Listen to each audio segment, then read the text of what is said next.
Ya, Shalom saudaraku yang dikasihi Tuhan, para penonton channel Lentera Injil. Pada kesempatan ini, saya membahas mengenai pengertian anak Allah dan mengapa orang Islam mempunyai kesalahpahaman terhadap ajaran iman Kristen ini. Sebenarnya saudara, apa sih yang dimaksud dengan anak Allah? Apakah Allah yang kemudian mempunyai anak? Ya, dari rahim Allah atau pasangannya Allah yang hamil, kemudian dari perutnya Allah atau pasangannya Allah itu kemudian lahir keturunan dari Allah, ya, sehingga kemudian keturunan itu disebut dengan anak Allah. Apakah demikian? Nah, pandangan itu adalah sebuah kesalahan. Ya, kekristenan tidak mempunyai pandangan yang demikian. Bahwa Allah itu mempunyai keturunan, ya, mempunyai anak sebagai garis keturunannya yang dilahirkan.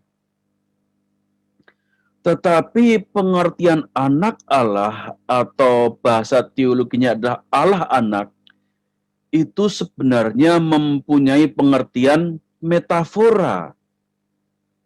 Bukan anak secara jasmani atau anak secara fisik, tetapi makna kiasan, suatu ungkapan yang menggambarkan hubungan antara firman dengan Allah sebagai Bapanya. Maka kemudian disebut dengan Allah. Ya, di dalam Injil Yohanes pasal 1 ayat 1 dikatakan pada mulanya adalah firman. Firman itu bersama-sama dengan Allah dan firman itu adalah Allah. Firman itu keluar dari Sang Bapa. Maka kemudian dikiaskan dengan sebutan anak. Jadi sebutan anak ini adalah suatu gambaran, kiasan, atau metafora dari firman.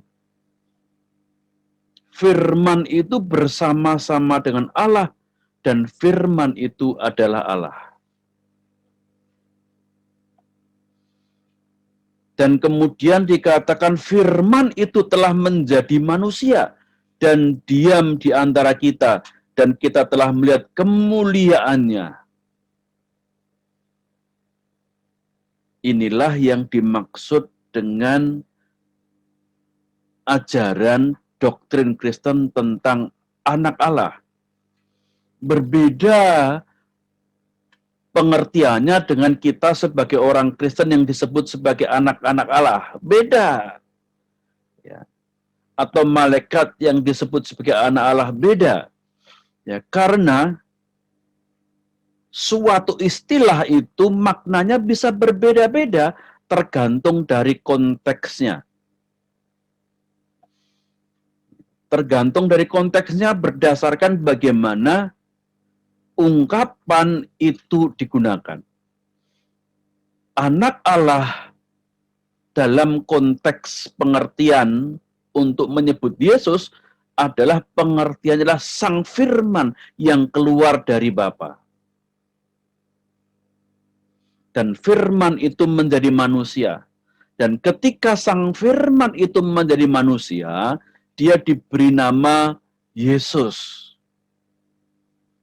Jadi Yesus itu nama dari Sang Firman yang menjadi manusia.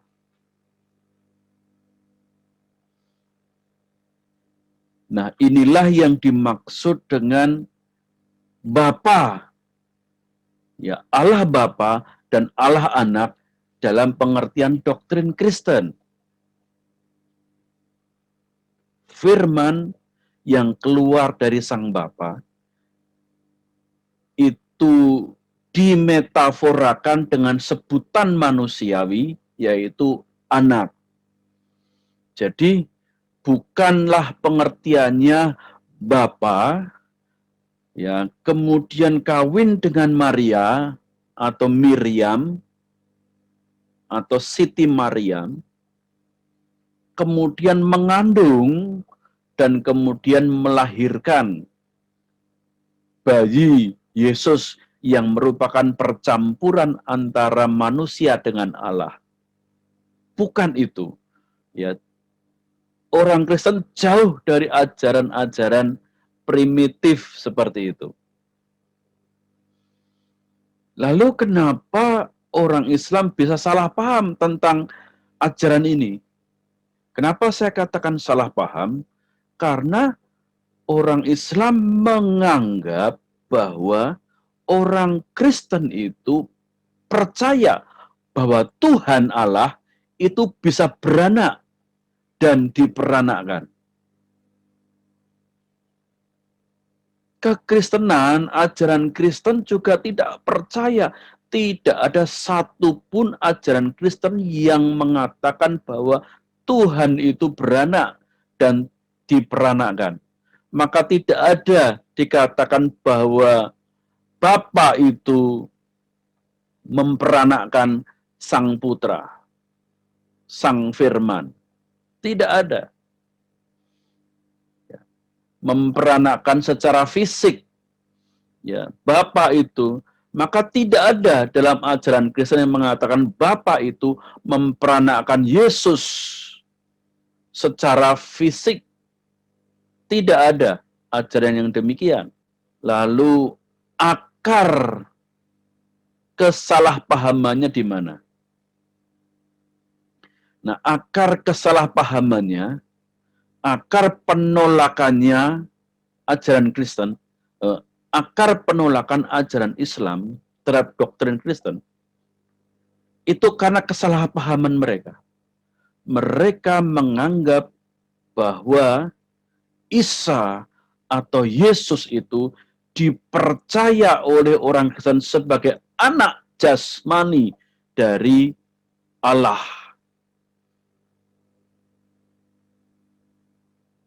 Di sini saya mau tunjukkan ya, di mana akar kesalahpahaman ini. Nah, akar kesalahpahaman itu sebenarnya ya berawal dari Al-Quran sendiri. Nah, inilah mengapa ketika orang Kristen menjelaskan bahwa yang dimaksud anak Allah itu adalah pengertian metafora, kiasan, tidak diterima oleh orang Muslim. Sebabnya adalah tuduhan atau pernyataan bahwa orang Kristen itu percaya bahwa Tuhan itu bisa beranak dan diperanakkan.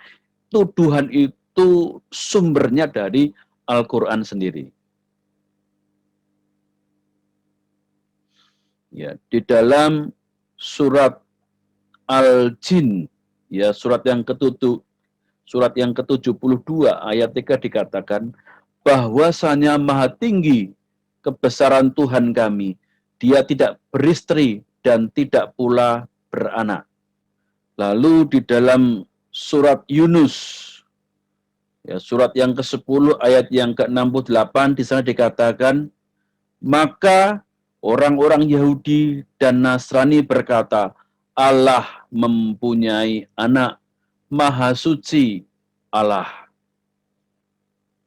Lalu dalam surat 112 ayat yang ketiga dikatakan, dia tiada beranak dan tidak pula diperanakkan. Kenapa saya katakan bahwa ayat-ayat yang saya sebutkan ini merupakan ayat penyebab kesalahpahaman itu? Karena ayat-ayat yang saya sebut tadi, untuk pengertian anak adalah pengertian anak secara fisik.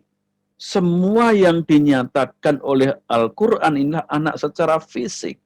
Padahal menurut ajaran iman Kristen, menurut Injil, yang dimaksud anak Allah itu adalah kiasan yang menunjukkan hubungan antara Allah Bapa dengan firman-Nya. Firman yang keluar dari Sang Bapa, yang diutus ke dunia menjadi manusia. Hubungan Sang Firman dengan Sang Bapa ini dibahasakan dengan bahasa metafora, hubungan antara Bapa dengan anaknya. Karena firman itu keluar dari Sang Bapa. Namun Al-Quran memandang bahwa orang Kristen itu mengatakan Allah mempunyai anak secara walad atau secara fisik. Ya, menyangkut penggunaan istilah walad dalam bahasa Al-Quran yang diterjemahkan sebagai anak biologis Tuhan. Ya, jadi walad ini mempunyai pengertian anak biologis. Padahal menurut kekristenan, Yesus disebut anak Allah ini bukan anak biologis, tetapi dialah Sang Firman yang menjadi manusia. Dia keluar dari Sang Bapa. Apakah tidak ada bahasa-bahasa metafora di dalam Al-Quran? Ada. Di dalam ajaran Islam, surat yang pertama, yaitu surat Al-Fatihah itu disebut dengan Ummul Quran atau Ummul Kitab. Kita biasa zaman sekarang ini sudah banyak orang, ya ibu-ibu yang dipanggil Umi. Umi Irene Handono. Umi Esa Raflesa. Ya, banyak dipanggil dengan sebutan Umi. Artinya lah ibu. Nah, kemudian ketika surat Al-Fatihah itu disebut sebagai Ummul Kitab, ibunya kitab-kitab, apa artinya kemudian kitab-kitab yang lain setelah Al-Fatihah itu anak biologis dari surat Al-Fatihah. Dan surat Al-Fatihah itu ibu secara biologis dari surat-surat yang lain. Ini kalau disamakan seperti pernyataan Al-Quran yang mengatakan bagaimana mungkin ya, Allah itu punya anak sementara dia tidak punya istri. Nah, itu juga bisa dibalikkan bagaimana mungkin Quran itu punya ibu sementara dia tidak punya ayah. Ya tentu saja saya tidak memahami demikian karena saya paham, saya mau menerima bahwa yang dimaksud Ummul Kitab itu adalah pengertiannya adalah metafora atau kiasan yang mempunyai pengertian bahwa surat Al-Fatihah itu adalah inti dari ayat-ayat kitab-kitab di dalam kitab Quran. Nah, kalau yang Ummul Kitab saja itu bisa diterima sebagai metafora, kiasan, kenapa yang anak Allah itu tidak bisa diterima sebagai kiasan? Tidak bisa, karena apa? Karena Al-Quran menuduh bahwa ajaran Kristen memandang bahwa Isa itu anak biologis dari Allah. Walaupun kenyataannya tidak ada ajaran doktrin Kristen yang mengatakan bahwa Yesus itu anak biologis dari Allah. Jadi antara fakta dengan tuduhan dari Quran terhadap ajaran Kristen itu berbeda. Ya. Antara pernyataan Quran dengan kenyataan ajaran Kristen itu berbeda. Nah, di sini umat muslim mau nggak mau, dia harus percaya apa yang dikatakan oleh Quran, walaupun pada kenyataannya umat Kristen secara faktual, secara fakta, tidak ada yang mengimani seperti yang dinyatakan oleh Quran. Namun demikian tidak mungkin dong umat Islam akan mengatakan, oh berarti Quranku salah ya. Tidak mungkin. Maka mau nggak mau mereka tetap harus mengatakan tidak, kamu pasti mengimani bahwa Isa itu anak Allah secara biologis. Dasarnya apa? Dasarnya kitabku yang mengatakannya. Tapi kita menjawab, tapi kitabku nggak mengatakan demikian.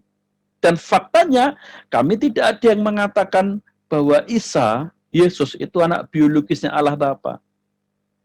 Nah, kiranya ini bisa memberikan pencerahan pada kita. Inilah gap perbedaan teologi antara pandangan Islam dengan fakta kekristenan. Islam punya teori di dalam alam pikiran mereka bahwa orang Kristen itu mengimani Yesus itu anak biologisnya Allah Bapa. Tetapi secara fakta umat Kristen tidak mengimani itu. Kalau teori itu tidak sesuai dengan fakta di lapangan, tentu teori itu yang harus dipertanyakan, bukan faktanya yang dipertanyakan. Karena fakta itu kenyataan yang real. Teorilah yang harus dipertanyakan. Tuhan Yesus memberkati para penonton channel Lentera Injil ini. Amin.